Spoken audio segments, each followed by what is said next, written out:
Dear student, welcome to tech study online portal. आज का जो वीडियो हमारा वो ट्रांसफार्मर पे आधारित है, जिसमें हम आप देख सकते हैं कि डिस्ट्रीब्यूशन ट्रांसफार्मर है। और एक ट्रांसफार्मर में क्या क्या भाग होते हैं उसके भाग के बारे में दिया गया है, और प्रत्येक भाग का क्या काम है, और प्रत्येक भाग किस धातु का बना है, क्या पर्पज है, क्या उद्देश्य है, उसके बारे में डिस्कस करेंगे। तो यहाँ पे आप देख सकते हैं कि काफ़ी सारी भाग दी गई है, जैसे कंजर्वेटर हो गया, एक्सप्लोजन वेंट हो गया, आयल गेज हो गया, एसटी टर्मिनल हो गया। इनका क्या काम है उसके बारे में हम डिस्कस करेंगे। तो यहाँ पे देखिए, पहले कंजर्वेटर दिया गया, सबसे ऊपर आप देखेंगे तो यह कंजर्वेटर है। तो कंजर्वेटर का मुख्य काम क्या है उसको देखा जाए तो कंजर्वेटर का मुख्य काम है कि कंजर्वेटर भी देखिए एक प्रकार का टैंक होता है। ट्रांसफार्मर में तेल के लिए दो टैंक का प्रयोग करते हैं। एक होता है मुख्य टैंक जो यहाँ पे होता है, और दूसरा होता है कंजर्वेटर टैंक जो यहाँ पे होता ऊपर होता है। यह देख सकते हैं, यह कंजर्वेटर टैंक है, मुख्य टैंक यहाँ पे होता है। तो मुख्य टैंक में तेल पूरा भरा जाता है और कंजर्वेटर टैंक में तेल आधा भरा होता है, यहाँ से यहाँ तक का तेल भरा होता है। अब क्या होगा कि जैसे ट्रांसफार्मर जो तेल प्रयोग करते हैं उसका उद्देश्य क्या है, किस लिए प्रयोग करते हैं, इसको भी जानिए। तो ट्रांसफार्मर तेल का मुख्य काम यही है कि यह ट्रांसफार्मर की वाइंडिंग को कूलिंग करता है, ठंडा रखता है, शीतलन का काम करता है, और ट्रांसफार्मर के दोनों वाइंडिंग के बीच इंसुलेशन का काम करता है। ट्रांसफार्मर क्या है, ट्रांसफार्मर आप देखेंगे तो एक कॉमन कोर होता है, यह कॉमन कोर हो गया, ठीक है। इस कॉमन कोर पे होता क्या है कि प्राइमरी वाइंडिंग और सेकेंडरी वाइंडिंग स्थापित की जाती है, और ट्रांसफार्मर का जो कोर होता है या प्राइमरी या सेकेंडरी वाइंडिंग मैग्नेटिकली चुंबकीय रूप से जुड़े होते हैं, लेकिन इलेक्ट्रिकली रूप से विद्युतिक रूप से नहीं जुड़े होते हैं।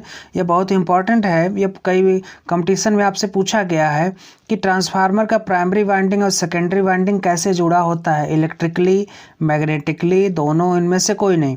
तो देखिए, इलेक्ट्रिकली नहीं जुड़ा होगा। इलेक्ट्रिकली अगर दोनों वाइंडिंग जुड़ा होगा तो शॉर्ट सर्किट हो जाएगा। वह मैग्नेटिकली क्या होता जुड़ा होता है, चुंबकीय रूप से जुड़ा होता है, क्योंकि कॉमन कोर होता है। कॉमन कोर पे एक साइड प्राइमरी वाइंडिंग, एक साइड सेकेंडरी वाइंडिंग करते हैं। तो कंजर्वेटर देखिए आधा तेल उसमें भरा होता है। जैसे ही क्या होगा कि ट्रांसफार्मर के मुख्य टैंक का तेल गर्म होगा, चूँकि वाइंडिंग स्थापित की गई है और वह सप्लाई तथा लोड से जुड़ा है, तो उससे क्या होगा, वाइंडिंग का टेम्परेचर बढ़ेगा। वाइंडिंग का टेम्परेचर बढ़ने के बाद ट्रांसफार्मर के तेल का टेम्परेचर बढ़ेगा। हमें पता है कोई चीज़ जब ज़्यादा गर्म होती है तो उसका प्रसार होता है, वह फैल के ऊपर आता है। तो ट्रांसफार्मर के मुख्य टैंक का जब तेल ऊपर आएगा तो वह बाहर गिर सकता है। तो उसको स्थान देने के लिए एक मुख्य टैंक, एक कंजर्वेटर टैंक का प्रयोग किया गया है। तो जो एक्सेस तेल है वह क्या होता है, जाके कंजर्वेटर में स्टोर हो जाता है। कंजर्वेटर में स्टोर होने के बाद जब तेल का लेवल कम होगा या तेल का प्रसार कम होगा तो वही तेल पाइप के माध्यम से फिर मुख्य टैंक में आ जाता है।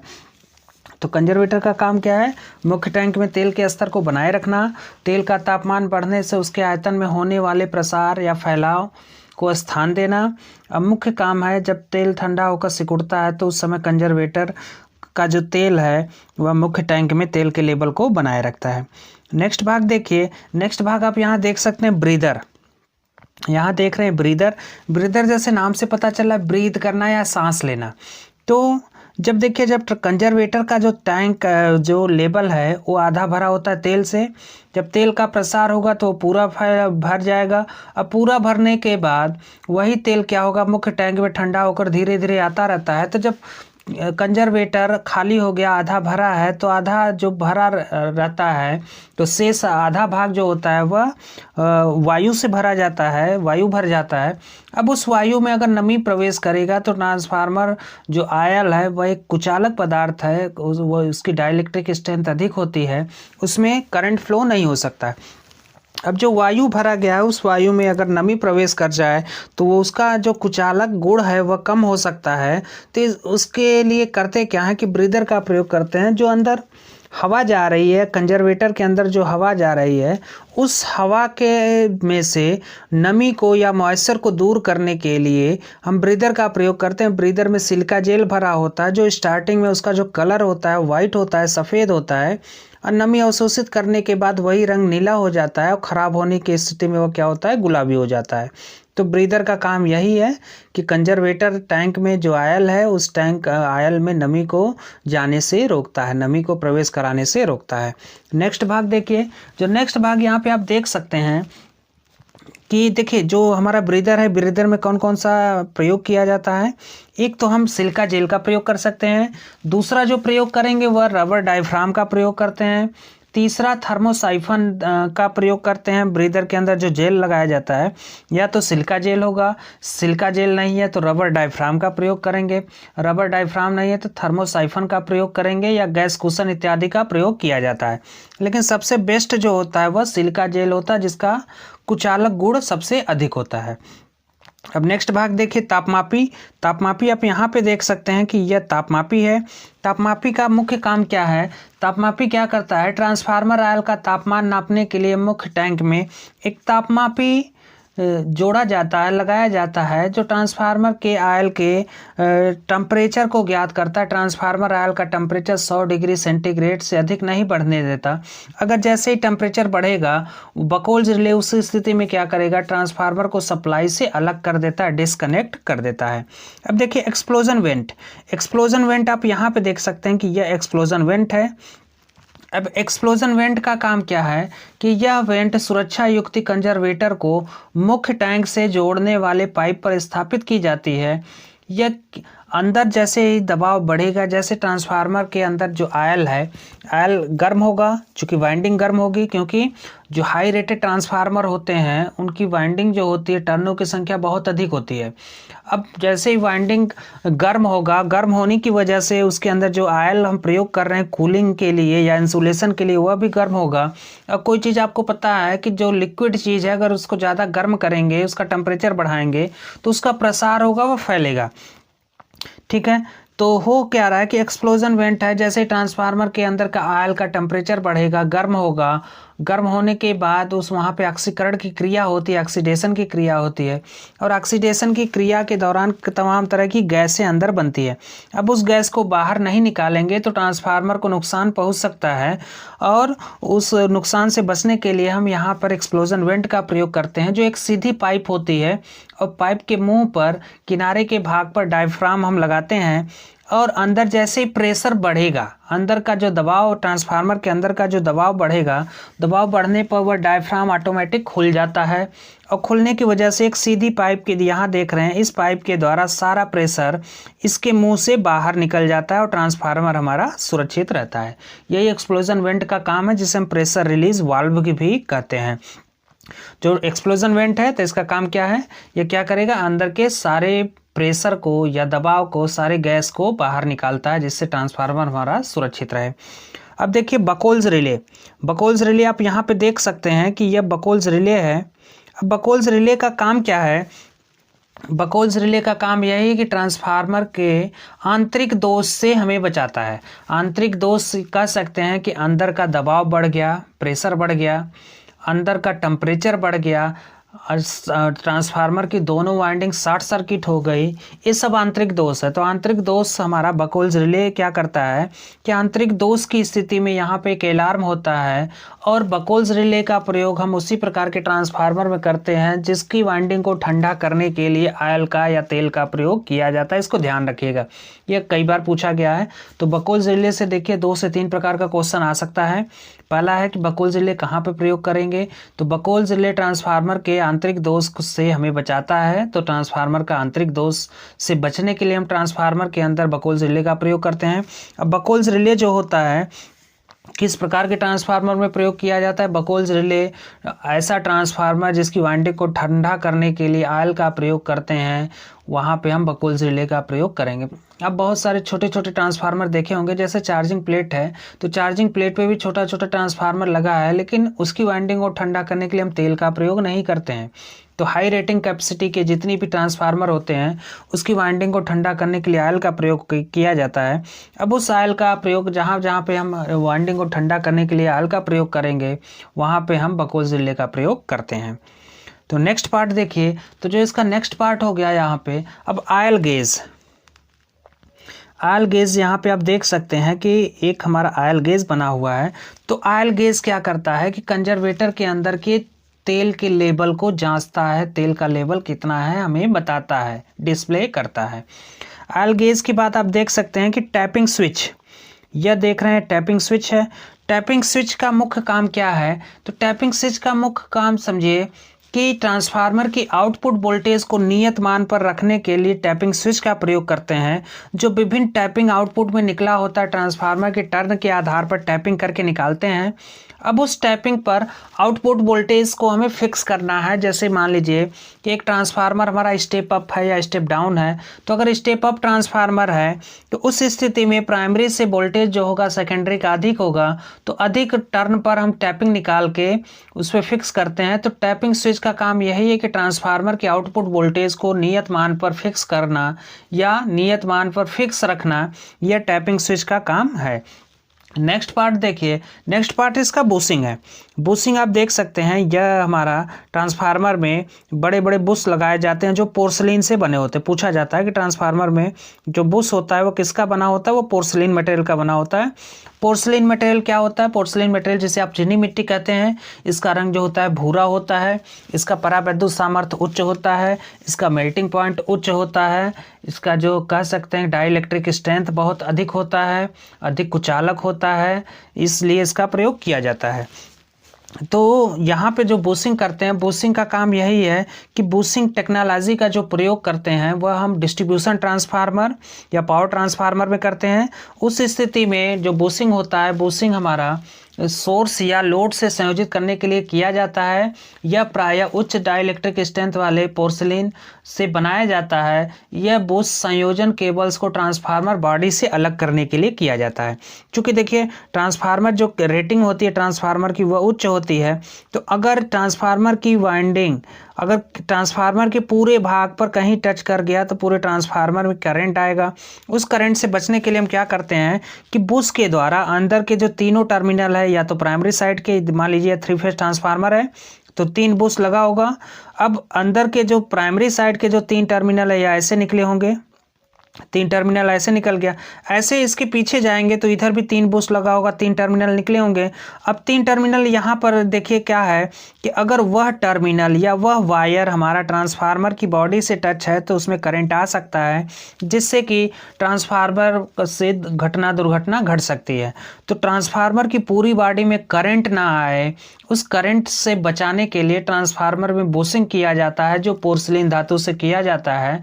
और इसका काम यही है कि ट्रांसफार्मर के कॉइल या वाइंडिंग को ट्रांसफार्मर से टच होने से बचाता है। क्या? बूसिंग।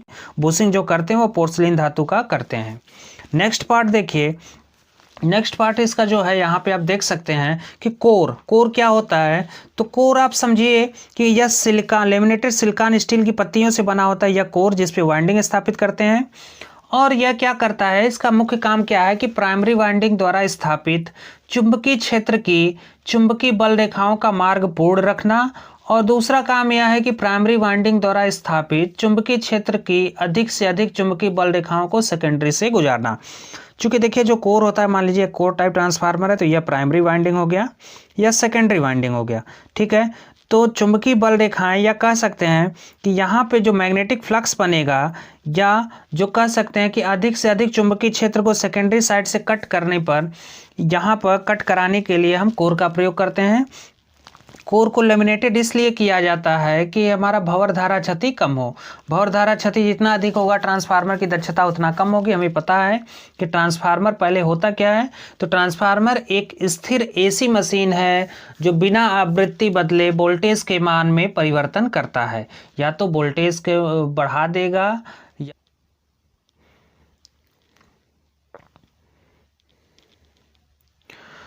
देखिए अगर वोल्टेज कम होगा या वोल्टेज यहाँ पे बढ़ेगा, ठीक है। तो ट्रांसफार्मर क्या होता है, ट्रांसफार्मर एक स्थिर एसी मशीन है जो बिना आवृत्ति बदले वोल्टेज या धारा के मान में परिवर्तन करता है। तो यहाँ पे कोर का काम हमें पता चल गया कि कोर क्या करता है। कोर एक रास्ता प्रदान करता है, मैग्नेटिक पाथ प्रदान करता है चुंबकीय क्षेत्र को प्राइमरी साइड के, जैसे प्राइमरी साइड का जो वाइंडिंग हो गया, ठीक है। अब प्राइमरी साइड की वाइंडिंग जो सप्लाई से जोड़ेंगे तो वहाँ मैग्नेटिक फील्ड बनेगा। उस मैग्नेटिक फील्ड को सेकेंडरी साइड पर विस्थापित करने के लिए कोर एक माध्यम प्रदान करता है। अब कोर के बाद यहाँ पे आप देखेंगे कि यह आयल है।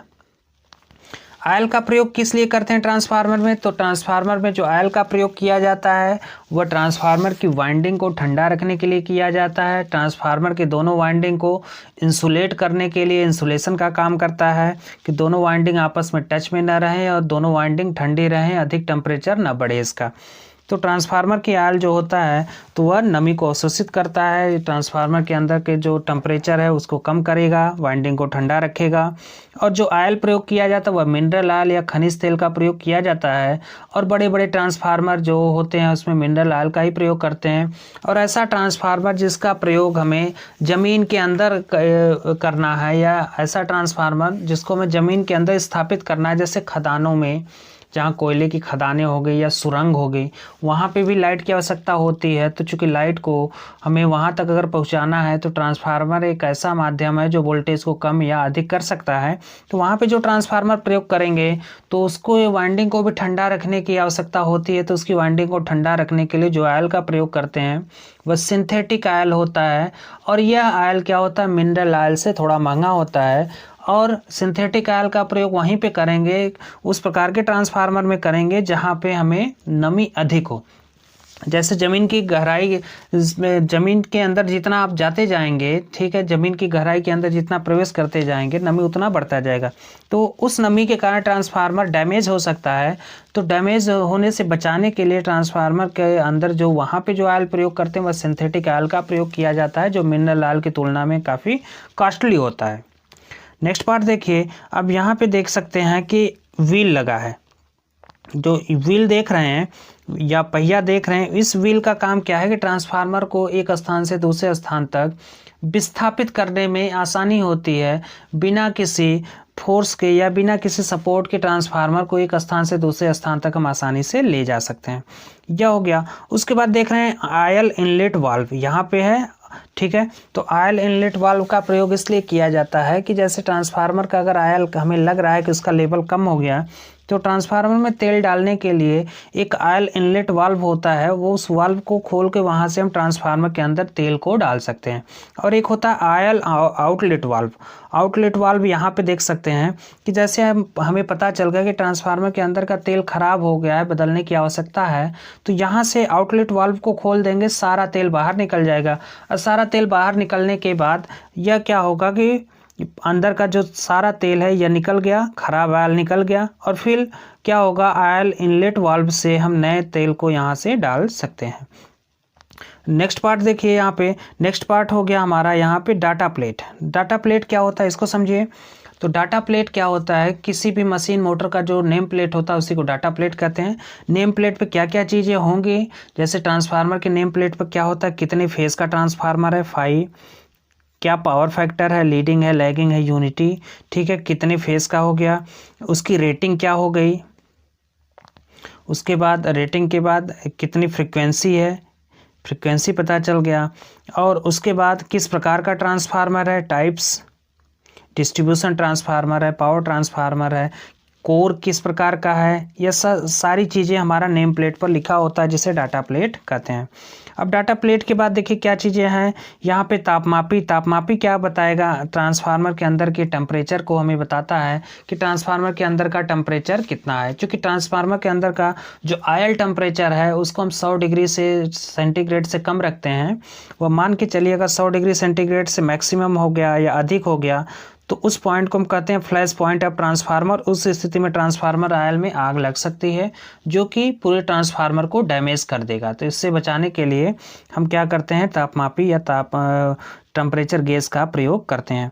अब यह हो गया। उसके बाद देख रहे हैं कि कोर हो गया। कोर कितने प्रकार का प्रयोग कर सकते हैं, तो कोर जो हम प्रयोग करेंगे वह 3 टाइप का होगा, कोर टाइप, सेल टाइप जो बीच में वाइंडिंग करते हैं, एक होता है बैरी टाइप। बैरी टाइप जो सारे भाग पर जितनी पत्ती होती है सब पत्ती पे वाइंडिंग करते हैं। तो जो कोर टाइप होता है उसमें एक चुंबकीय रास्ते होते हैं, जो सेल टाइप होता है उसमें 2 चुंबकीय रास्ते होते हैं, जो बेरी टाइप होता है उसमें 2 से अधिक चुंबकीय रास्ते होते हैं। तो इसको भी याद रखिएगा कि ट्रांसफार्मर का जो कोर होता है, कितने प्रकार कोर के आधार पर जब ट्रांसफार्मर को डिस्ट्रीब्यूट करेंगे तो 3 प्रकार से करते हैं। एक होता है कोर टाइप, दूसरा होता है सेल टाइप, तीसरा होता है बेरी टाइप। तो कोर टाइप ट्रांसफार्मर जो होता है उसमें जो पत्तियाँ होती है, जो पहले इसको समझ लिया जाए कि कोर टाइप ट्रांसफार्मर में कितने चुंबकीय रास्ते, 1 चुंबकीय रास्ते, क्योंकि यहाँ से यहाँ तक देख रहे हैं एक ही पाथ मिल रहा है। और जो सेल टाइप है 2 रास्ते, एक ऐसे हो गया, एक ऐसे हो गया। अब बेरी टाइप में 2 से अधिक रास्ते। अब देखिए जो कोर टाइप में जो पत्तियां बनी होती हैं वो पत्ती या तो एच आकार का होगा, या तो आई आकार का होगा, या तो एल आकार का होगा, तो या तो यू आकार का होगा, या तो ई आकार का होगा। तो आपसे पूछा जा सकता है कि ट्रांसफार्मर का जो कोर होता है, जो उसमें छोटी छोटी पत्तियों को आपस में लेमिनेट करके लगाया जाता है, वो पत्तियां किस किस आकार की होती हैं। तो ट्रांसफार्मर को जब आप खोलेंगे, उसके कोर को खोलेंगे, तो वह स्क्रू से जगह जगह ऐसे कसा जाता है। जैसे मान लीजिए 2 एल को लगाना है तो एक यहाँ स्क्रू लगा देंगे, एक यहाँ स्क्रू लगा देंगे, और दोनों को जब खोलेंगे तो एक एल यहाँ से अलग हो गया और दूसरा एल यहाँ से अलग हो गया। तो होता क्या है कि ट्रांसफार्मर जब स्क्रू से छोटी छोटी पत्तियों को लेमिनेट करके तैयार किया जाता है, तो वह जो पत्तियां होती है या तो एल आकार का होगा, या तो यू आकार का, या तो एच आकार का, या तो आई आकार का, या तो ई आकार का होता है। अब नेक्स्ट पार्ट देखिए इसका, कूलिंग पाइप। कूलिंग पाइप आप यहाँ पे देख सकते हैं, यह होता है कूलिंग पाइप। कूलिंग पाइप का जो विशेष काम है, तो कूलिंग पाइप जैसे ट्रांसफार्मर का जो मुख्य टैंक है, मुख्य टैंक के अंदर जो तेल भरा है, तेल गर्म होने पर वो प्रसार होगा और उसका लेवल ऊपर से नीचे तक यहाँ तक बढ़ गया, ठीक है। अब यहाँ तक बढ़ने के बाद यह जो तेल का प्रसार हो रहा है, यहाँ पे जो कूलिंग पाइप लगा है वह गर्म तेल क्या होगा, इस पाइप के माध्यम से नीचे आएगा, ठीक है। यह गर्म तेल नीचे आएगा, फिर यह गर्म तेल का प्रसार होगा, यह ऊपर जाएगा। तो यहाँ से यहाँ तक आने में क्या करता है, ट्रांसफार्मर के आयल को यह थोड़ा ठंडा रखता है कूलिंग टैप, क्योंकि इस पाइप से यहाँ तक इतने देर में थोड़ा सा टेम्परेचर क्या होता है, वो डाउन हो जाता है आयल का, और आयल हमारा ठंडा रहता है। तो यह हो गया आपका कूलिंग पाइप। कूलिंग पाइप के बाद आप देखेंगे तो यहाँ अर्थ पॉइंट है, यह अर्थ पॉइंट है। तो अर्थ पॉइंट का काम क्या है कि पूरी ट्रांसफार्मर की बॉडी को अर्थ किया जाता है। बाई चांस अगर लीकेज करंट है तो ट्रांसफार्मर में क्या आएगा, करंट आ जाएगा, और करंट आने की वजह से वो खतरा हो सकता है। तो यह हो गया आपका अर्थ पॉइंट। अर्थ पॉइंट के बाद देखिए यह जो देखिए एलटी पोर्सलिन बुशिंग देख रहे हैं, एलटी यानी होता है लो टेंशन। लो टेंशन अभी बताया गया कि ट्रांसफार्मर में टेंशन का मतलब होता है वोल्टेज। तो अगर लो टेंशन पोर्सलिन बुश है तो इसका मतलब है कि लो वोल्टेज पोर्सलिन बुश है। इधर का वोल्टेज क्या है, कम है। अगर इधर का वोल्टेज कम है तो सेकेंडरी साइड का वोल्टेज क्या होगा, अधिक होगा, ठीक है। इसके पीछे जो वोल्टेज होगा वह अधिक होगा। तो इस प्रकार हम ट्रांसफार्मर को कह सकते हैं कि यह स्टेप अप ट्रांसफार्मर है। स्टेप अप ट्रांसफार्मर कहने का मतलब यह है कि प्राइमरी वोल्टेज कम है, सेकेंडरी वोल्टेज इसका अधिक है, step up transformer. Step down transformer क्या होगा, प्राइमरी वोल्टेज अधिक है, सेकेंडरी वोल्टेज कम है, वह स्टेप डाउन ट्रांसफार्मर हो गया। और बुशिंग के लिए किसका प्रयोग करते हैं, पोर्सलिन का प्रयोग करते हैं, जिसकी डाइलेक्ट्रिक स्ट्रेंथ, मेल्टिंग पॉइंट उच्च होता है, चालकता का गुण नगण्य के बराबर होता है, और कुचालक का गुण अधिक होता है। यह हो गया पूरा आपका ट्रांसफार्मर, जिसमें हम सारे भाग के बारे में डिस्कशन कर लिए। ट्रांसफार्मर के क्या क्या भाग हैं, किसका क्या काम है, क्या उद्देश्य है, किस लिए प्रयोग किया गया। और जो नेक्स्ट पार्ट होगा वह हमारा बकोल्स रिले से संबंधित होगा। उसमें बकोल्स रिले के बारे में ही डिटेल से हम लोग अध्ययन करेंगे कि कैसे अलार्म करता है, कैसे पूरे ट्रांसफार्मर को ट्रिप करा देता है, सप्लाई से दूर कर देता है। तो उम्मीद है कि वीडियो आपको पसंद आई होगी। अगर वीडियो आपको पसंद आई है तो वीडियो को लाइक करें। अब अगर चैनल को अभी तक आपने सब्सक्राइब नहीं किया तो सब्सक्राइब कर ले तथा बेल आइकन दबाना ना भूलें।